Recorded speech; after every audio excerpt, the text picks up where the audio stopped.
अब आपको खबर देंगे, वज़ीर-ए-आज़म इमरान खान की हुकूमत की बड़ी कामयाबी। बरतानवी रॉयल ख़ानदान का अहम दौरा पाकिस्तान, मेहमानों के इस्तकबाल के लिए तैयारियां मुकम्मल कर ली गई। बरतानवी शहजादा विलियम और शहजादी केट मिडल्टन 14 अक्टूबर को पाकिस्तान पहुंचेंगे।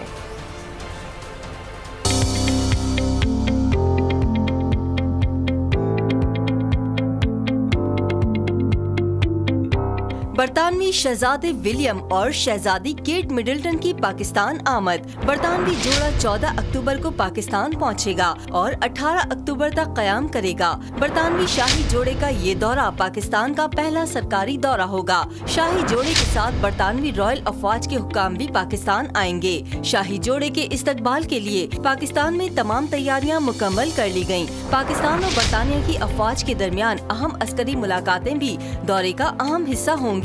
तर्जुमान शाही खानदान के मुताबिक हुकूमत पाकिस्तान को शहजादा विलियम और केट मिडल्टन के दौरे से मुतालिक आगाही दे दी गई है। पाकिस्तान में माहौलियाती तब्दीली का मौजू भी दौरे का हिस्सा होगा। तर्जुमान का कहना है शाही जोड़े का दौरा पाक बरतानिया ताल्लुकात को मजीद फरोग देगा। शहजादा विलियम और शहजादी केट मिडल्टन इस्लामाबाद, लाहौर और नॉर्दर्न एरियाज का भी दौरा करेंगे।